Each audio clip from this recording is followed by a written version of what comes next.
All right, guys, just a quick video today to announce the winner of the day, this was day two, yeah, day two giveaway of the Bauer 3000 PSI electric pressure washer. And the winner of that one is, don't look at this because this is day three's giveaway. The winner commented, it's Caitlin Quillen, commented, great video, Josh. Thank you for that helpful information. Me and my husband have been looking at pressure washers recently, but weren't sure which one to go with. This one seems like it would be great. So congratulations, Caitlin. Just send me an email to joshv@dtlrsupply.com.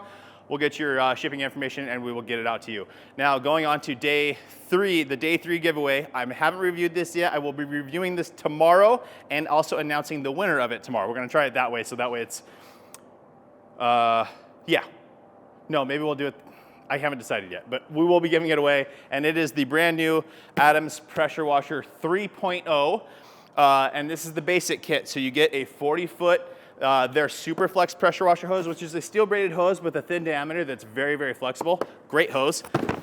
As well as their stubby pressure washer gun. So fantastic kit. Retail value of this is about 360 bucks. So again, guys, make sure you're subscribed to the channel, like, comment, and share this video for a chance to win. Then also go over to my Instagram, like, comment, and share on the post there as well for an additional chance to win. But that would be it for today's video, guys. Good luck to all of you. Thanks so much for watching. Please make sure to like the video, make sure you're subscribed, turn on that notification bell, and we'll see you on the next one.